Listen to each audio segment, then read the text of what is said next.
In this video I would like to talk about the healthcare system we used to have back in the day behind the Iron Curtain and make a larger point.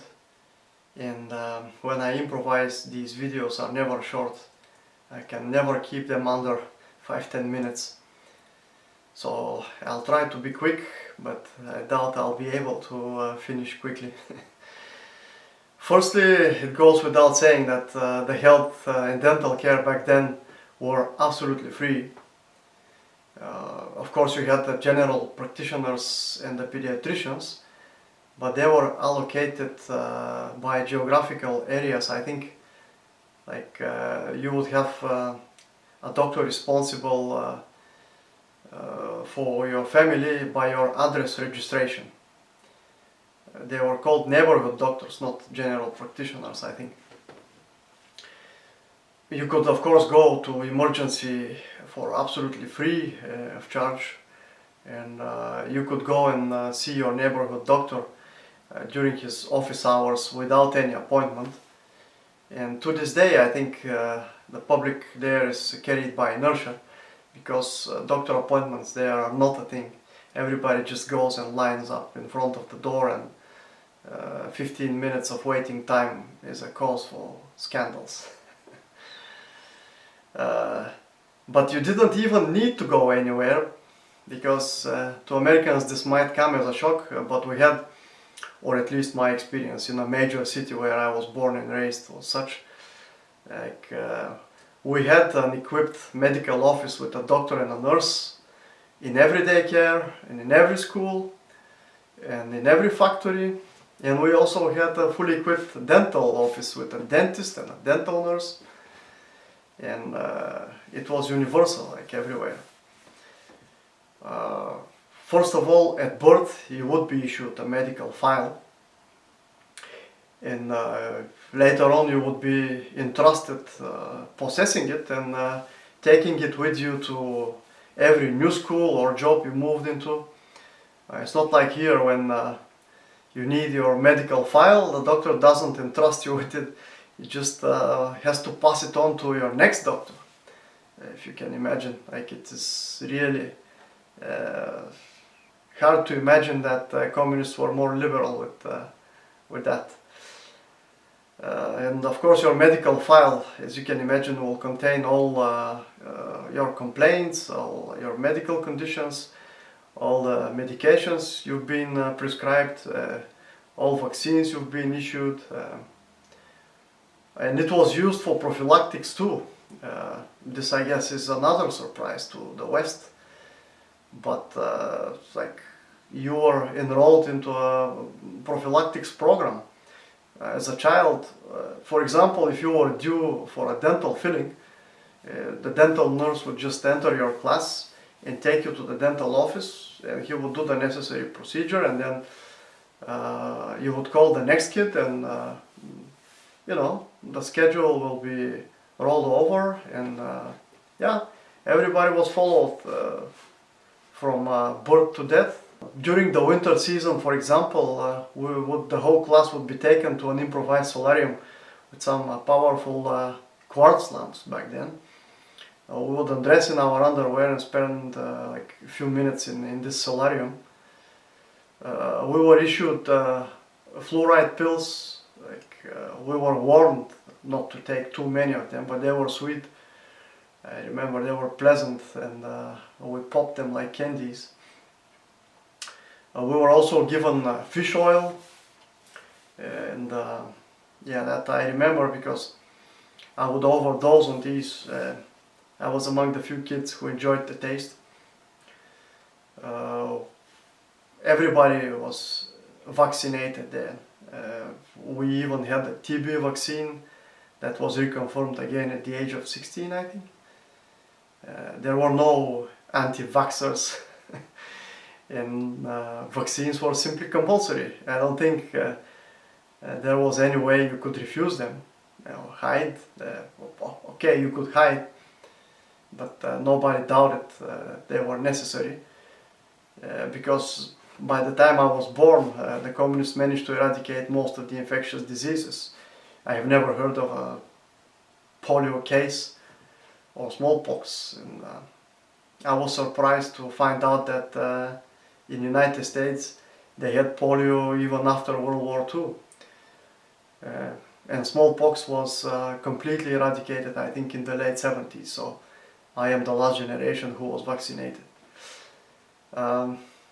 There were other measures of general prophylactics that were undertaken, like malaria swamps were turned into dams or fertile land. Every line of work had a dedicated hotel, like coal miners could go and breathe fresh air in the mountains. Police and the army had their hotels on the beaches and in the mountains, where the teacher unions, the employees could spend their paid leave for symbolic prices there. I, as a child, enjoyed every winter and every summer at least a couple of weeks of vacation in these back then luxurious government hotels for employees. In addition, antibiotics, for example, were sold over the counter without any prescription. The doctors would prescribe you antibiotics if necessary, but all adults were deemed competent enough to self-medicate if necessary, and the vitamins were dirt cheap, really. And in every household you had a significant store of vitamin C, B, and emergency antibiotics. Sports were encouraged. You could subscribe through your Boy Scout organization or however you'd like to most popular sports, and that again would be free of any charge. You were really encouraged to participate. In our gyms we didn't have weight rooms. Like whoever wanted to develop into weightlifting had to subscribe to specialized classes, because weightlifting back then was dominated by my country's athletes for various reasons. But bodybuilding was banned. It was considered a capitalist, egocentric sport with no purpose other than showing off. But otherwise every school had a schoolyard calisthenics corner, and you could go there and do all kinds of dips and chin-ups. By the time you entered high school, you were enrolled into regular medical commission examinations, like board of doctors would thoroughly examine your medical file, and you would show up in person and have blood and urine tests and all kinds of other neurological tests and so on and so forth. And the final ones, you had to be completely stripped naked, and we all feared it because it was a humiliating experience just to walk around naked in front of a bunch of doctors and nurses. And for boys, of course, that was clearly with the purpose to determine your future military service. Like if you were fit for like paratroopers or some hard infantry units, or you were only to be assigned some light clerical jobs. But in any case, where I'm going with this is that you had no say on the tests or treatments you had to undergo. And to be fair, nobody put any doubt in the state's healthcare and prophylactics plans. Nobody questioned doctors' professionalism and their good intentions or the quality of the healthcare we were given. We were told that to the West, healthcare was not as universal as it was in our country. So we were quite happy to have what we had. But the thing is that your body was not your sovereign property, and you had no exclusive control over it. In fact, if you have to be punctual, you had very little say on what entered into your body or which part of it was used for testing. Which, if you think about it, seems logical, because after all, the decision-making power should be with the experts, right?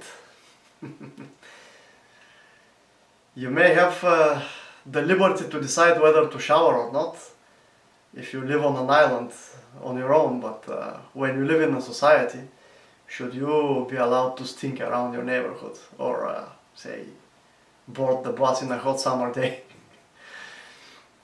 In a majority rule system, which democracy is, on many occasions 51% may decide to impose compulsory showering on the 49%. And is that an expert decision, or is it a one man, one vote? Okay, the showering is an extreme example, but in most cases, when it comes to decisions imposed on the wide public, the public trusts the experts. And this may seem dictatorial to viewers, but let me remind you that in many lines of work your body is not your exclusive property. And if you decide to refuse certain treatments, your choice would be between leading a normal life and being ostracized and unemployed. Say, for example, seamen must have a yellow fever vaccine, or else you will not be employed. You would be taking anti-malaria drugs in, say, West Africa, for example, unless you decide not to take them on your own risk. But this may have tragic consequences. We've always trusted the professionalism and the benevolence of our experts, and also we trusted their professional organizations. The majority never questions details of public policies, especially such details that require expert opinions and studies. But the fact is that public policies violate individual rights and autonomy. And even when formal logic contradicts these public policies, we are so used to believe that public policies are dictated by experts and are properly substantiated that we don't bother to vote on them and just take them as granted. Say, for example, the present situation in our province of Quebec, Canada. There is a curfew from 8 p.m. till 5 a.m., which is obviously not a logical or educated choice. It's just arbitrary. The virus is equally contagious during the day. Then, for example, public libraries are closed, but the public transportation is not. And if you tell me that public transportation is essential, I would beg to differ. I mean, if essential workers are compelled to use public transportation, then what kind of measure is this?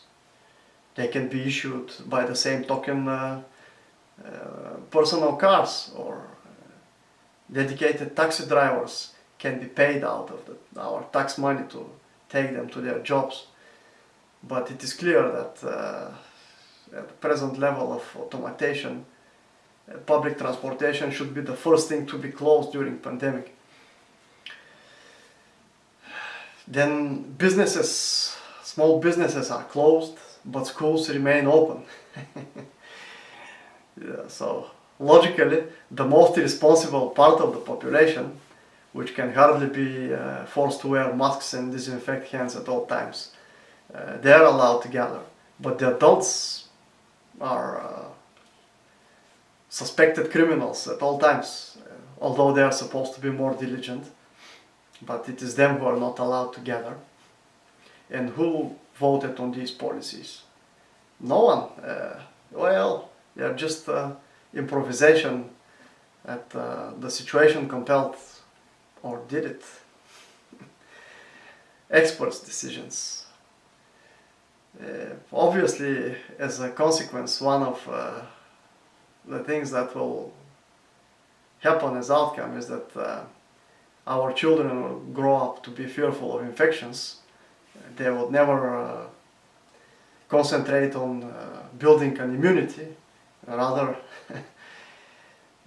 they would be fearful of all sorts of germs when they grow up, and would be easily amenable. They will simply align with similar public policies in the future without any questions being asked.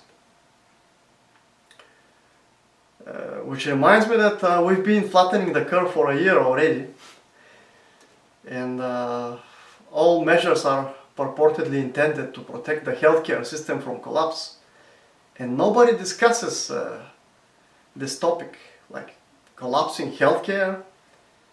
You know, the parallel I can make is with something I read long ago. It was a discussion between President Charles de Gaulle of France and his chief of police back in the late 60s, when there were some street riots, student uprisings, and President de Gaulle was supposed to deliver a public speech in downtown Paris, but the chief of police warned him against it, and the president simply dismissed him and told him, look, I as president have the job to appear and deliver a public speech. You as the police chief are supposed to secure public order and your president's safety. So I mean, after all the deductions they make on your wages for healthcare, aren't there any provisions for situations like these? Is this the Black Death that is so extreme? I mean, I just wonder, where were our deductions squandered? Why isn't there a provision for spare hospital capacity? Where are the medical professionals who should step in time of crisis? Yeah, we clapped our hands for people doing their jobs, and they should be doing their jobs the same way we are doing ours. We should not be stopped from performing our duties so that somebody else's duty become easier. But this has not been discussed. I know it's controversial, and I know it's not the right time to bring it, but why is it not talked about at all? Like, is there only a budget for good wishes, like stay home and wear masks, wash your hands until the vaccine is ready? Then after, of course, you'll have a very little choice whether to take it or not. But anyway, to come to my point, obviously you are not at liberty to freely decide what you want to enter in your body. Politicians don't run on platforms which pay special attention to this subject. So later on, arbitrary decisions are made when they come to power, and these decisions sometimes are influenced by some NGOs, whatever vocal organizations and foundations can lobby for implementation of all kinds of rules, and you have no voting power over such private or quasi-private organizations.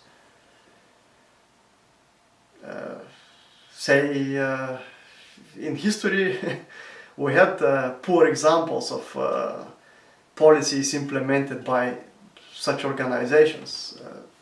The first thing that comes to mind is, of course, the prohibition from the 20s. It sounds ridiculous today, like the witch hunts. And I'm sure soon the world would be laughing at cannabis prohibition and so on. But those who suffered jail time, penalties from such stupid public policies were never compensated, I think. Which reminds me that our Prime Minister, Justin Trudeau, is probably the only high-ranking politician lately winning wide public support over the promise to legalize cannabis. and we should give credit where credit is due. He delivered on his promise. And what about the rest of the drugs? Although I assure you that in the near future more and more would become legal, and I will explain why I think so in another video, but why wouldn't a free adult individual be deprived from his right to decide how to damage himself? Like, if you are a thinking adult of free will and sound mind, why should anybody else decide what you introduce to your body? I just want to make it clear that if it has not become clear by now, that you don't have the sovereign individual right to deny certain agents to enter your body. So the takeaway from this video I wanted to leave you with is the larger question. If you are not the sovereign of your body, and you are not allowed to take decisions even on your own individual rights, why are you allowed to vote on elections? Elections have outcomes which may affect not only yourself as an individual, but many others who may completely disagree with you. If you entrust others with decisions that concern your life and well-being, doesn't their expert opinion outweigh the popular majority opinion? How can layman's vote be equal to experts' vote? How can a system of one man equals one vote be an intelligent way to weigh in on complex public problems, if the common individual is not even deemed competent to make intelligent decisions about his own health? I mean, I find it a system full of flaws, where on one side you are deemed incompetent to take even simple decisions that are purely concerning your own body, but on the other hand you are almost compelled to participate in a one man equals one vote, and vote on various complex public policies which you have no knowledge on and you are not an expert on, and your vote will be equal to the expert's vote. I think there is something very wrong with the way our society is organized and public policies are implemented, the way that decision making is presented to the public.